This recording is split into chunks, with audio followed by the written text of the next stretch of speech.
Assalamualaikum warahmatullahi wabarakatuh. Saya Safri Musyafiro dengan NIM akhir 134 dari kelas D Agribisnis. Di sini saya akan menjelaskan mini riset yang telah saya buat dengan judul Analisis Kelayakan Finansial Usaha Tani Padi di Desa Bumirjo, Kecamatan Kepombaru, Kabupaten Bojonegoro. Daftar isi ini berisi latar belakang, gambaran umum, aspek finansial, aspek non-finansial, kesimpulan, dan saran. Nah, latar belakang. Desa Bumirjo, Kecamatan Kepombaru, Kabupaten Bojonegoro merupakan salah satu daerah yang lahan sawahnya sering ditanami komoditas padi. Sehingga tidak heran jika seluruh penduduk di daerah tersebut bekerja sebagai petani padi. Usaha tani yang dilakukan ini perlu adanya analisis usaha tani untuk mengetahui apakah usaha tersebut layak untuk dilanjutkan. Dalam proses analisis usaha tani ini menggunakan perhitungan RC rasio, BEP penerimaan, BEP harga, dan payback period. Selanjutnya hasil dan pembahasan diawali dengan gambaran umum. Nah, kondisi usaha tani komoditas padi dalam mini riset ini menjelaskan mengenai proses budidayanya, meliputi persiapan benih, persiapan lahan dan pengolahan, persemaian, penanaman, dan juga pemeliharaan padi. Responden dalam mini riset ini adalah Bapak Jupri, yang mana Bapak Jupri ini adalah bapak saya sendiri. Bapak Jupri berusia 58 tahun dengan pendidikan akhir SD. Beliau adalah salah satu petani di Desa Bumirjo, Kecamatan Kepombaru, Kabupaten Bojonegoro. Beliau tergabung dalam kelompok tani yaitu Mekar Tani. Lahan yang dimiliki Bapak Jupri ini seluas 1.800 meter persegi dan lahan tersebut merupakan lahan milik pribadi. Selanjutnya ada aspek finansial. Bisa dilihat dalam PPT ini ada dua tabel, di mana yang pertama ada tabel biaya variabel, yang kedua adalah biaya tetap, di mana jumlah keseluruhan dari biaya variabel yang dikeluarkan adalah Rp1.382 dan biaya tetapnya sejumlah Rp96.000. Sebelum menghitung RC rasio, BEP penerimaan, BEP harga, dan payback period, harus menentukan penerimaan dan keuntungan terlebih dahulu, di mana penerimaan di sini didapat dari harga jual dikali hasil panen padi. Harga jualnya yaitu 5.000 dan hasil panen padinya yaitu 1.400 kg. Dan jumlahnya adalah 7 juta. Untuk keuntungannya didapat dari penerimaan dikurangi total komponen biaya, di mana penerimaannya sendiri adalah 7 juta dan total komponen biaya adalah Rp1.478.000. Selanjutnya adalah hasilnya yaitu Rp5.522.000. Perhitungan RC rasio. Perhitungan RC rasio ini didapat dari penerimaan dibagi total biaya.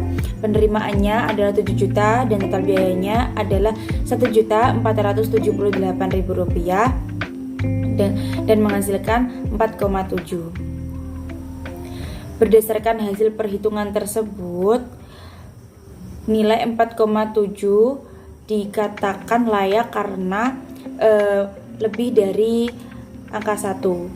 Jadi usaha Bapak Jupri ini dikatakan layak untuk diusahakan. Selanjutnya ada perhitungan break even point. Break even point penerimaan didapatkan dari fixed cost dibagi 1 dikurangi FC dibagi TR, dengan hasilnya yaitu Rp118.518.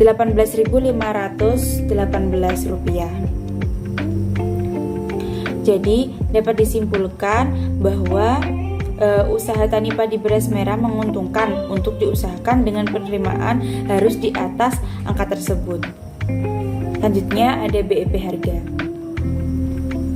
BEP harga ini didapatkan dari jumlah biaya dibagi jumlah produksi, di mana jumlah biayanya ini 1.478.000 dan jumlah produksinya 1.400 kg. Jadi hasilnya yaitu Rp1.055. Maka dapat disimpulkan bahwa usaha tani padi memperoleh keuntungan, yang artinya dalam usaha tani padi akan memberikan keuntungan apabila harga jual padi beras ini di atas 1.055. Selanjutnya ada perhitungan payback period. Nah, perhitungan payback period ini didapatkan dari investasi awal dibagi dengan total penerimaan petani, di mana hasilnya yaitu 0,2. Nah, 0,21 ini dikali 12 bulan dan menghasilkan nilai 2,52 atau bisa disebut dengan 3 bulan. Dan perhitungan harinya 0,21 dikali 30 hari yaitu mendapatkan hasil 6,3 atau bisa dikatakan 6 hari. Nah, dari perhitungan tersebut dapat disimpulkan bahwa waktu pengembalian biaya investasi usaha tani Bapak Jupri ini dapat dicapai dalam jangka waktu 3 bulan 6 hari untuk memperoleh balik modal yang sudah digunakan di awal. Selanjutnya ada sumber biaya usaha tani. Nah, sumber modal yang dikeluarkan Bapak Jupri ini adalah sumber pribadi atau uangnya sendiri. Hal tersebut dilakukan karena beliau merasa mampu untuk mendanai seluruh kegiatan produksi usaha tani tersebut. Dalam pengeluaran modal tersebut tidak ada kendala permodalan usaha tani secara spesifik, tapi ada kendala dalam proses perawatan padinya, seperti sulitnya pengairan dan juga padinya sering terserang oleh hama dan juga penyakit. Namun untuk para petani apabila kesulitan dalam memperoleh modal untuk usaha tani padi ini, bisa meminjam uang pada kredit usaha rakyat.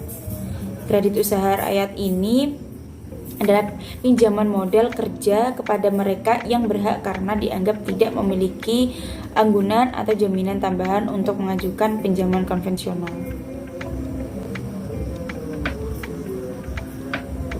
Selanjutnya ada identifikasi risiko dan cara mengatasi risiko. Risiko usaha tani yang ada yaitu iklim, cuaca. Nah, di mana iklim dan cuaca ini berubah-ubah sehingga membuat kesulitan dalam merawat padi dalam hal pengairan. Selanjutnya, risiko hama dan penyakit. Hal ini dapat mengganggu budidaya tanaman sampai pertumbuhan dan perkembangan tanaman mulai dari benih, pembibitan, pemanenan, dan juga proses penyimpanannya. Dan yang terakhir, itu ada harga yang sering berubah-ubah. Hal ini dapat menjadikan keuntungan dan juga kerugian bagi petani atau Bapak Jupri sendiri. Nah, cara untuk mengatasi risiko tersebut yaitu dengan mengikuti program AUTP. Nah, atau asuransi usaha tani padi. Kelebihan dan juga kekurangan asuransi usaha tani padi atau AUTP. Kelebihannya yaitu dapat memberikan perlindungan kepada pihak petani dalam bantuan modal kerja jika terjadi kerusakan tanaman atau gagal panen sebagai akibat dari resiko bencana alam, serangan organisme pengganggu tumbuhan, wabah penyakit menular, dan bencana lainnya. Lalu untuk kekurangan program asuransi usaha tani AUTP ini jika diterapkan di Desa Bumirejo, Kecamatan Kapubaru, Kabupaten Bojonegoro, yaitu petani susah diajak karena kesadaran manfaat petani akan program AUTP itu belum ada. Selain itu, petani tidak sabar mengikuti proses program AUTP dan mereka juga enggan dengan syarat-syarat yang telah ditetapkan. Nah, selanjutnya identifikasi kerjasama petani. Kerjasama yang dilakukan Bapak Jupri untuk menjual hasil panennya yaitu dengan tengkulak. Jadi apabila padi sudah dipanen, maka padi tersebut akan dijual kepada tengkulak. Nah, untuk perusahaan besar yang dapat dijadikan kerjasama bagi para petani adalah PT Wilmar Padi Indonesia. PT Wilmar Padi Indonesia adalah salah satu perusahaan yang membeli gabah dari para petani yang kemudian dibawa keluar daerah.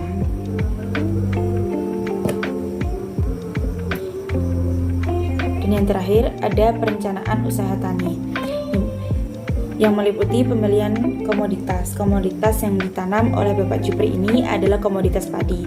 Pembelian tersebut karena dipengaruhi oleh lingkungan, musim, dan juga biaya. Lalu ada input-input. Input-input yang dikeluarkan itu meliputi bibit atau benih, pupuk, pestisida, irigasi, dan juga lain-lain. Selanjutnya ada pemilihan lokasi. Lokasi usaha tani ini berada di Desa Bumirejo, Kecamatan Kepobaru, Kabupaten Bojonegoro. Lokasi tersebut dipilih karena beliau berdomisili di daerah tersebut dan lahan sawah miliknya itu juga dekat dengan jalan sehingga mempermudah proses usaha tani seperti panen menggunakan mesin kombi dan juga proses penyaluran air. Penutup berisi kesimpulan dan juga saran. Kesimpulannya, pada aspek finansial didapatkan nilai penerimaan sebesar 7 juta. Nilai keuntungan sebesar 5.522 rupiah. Nilai RC ratio sebesar 4,7. Nilai BEP penerimaan yaitu sebesar 1.118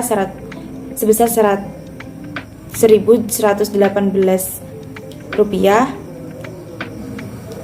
Dan BEP harga sebesar Rp1.055 dan payback periodnya yaitu 3 bulan 6 hari. Sarannya adalah pada aspek non finansial dapat disimpulkan bahwa sumber modal yang dikeluarkan ini berasal dari modal pribadi. Resiko usaha tani yang dijalankan memiliki resiko yaitu iklim, cuaca, hama, dan juga penyakit serta penjualan harga jual padi. Dalam proses penjualan hasil panen dilakukan kerjasama dengan tengkulak. Terima kasih. Wassalamualaikum warahmatullahi wabarakatuh.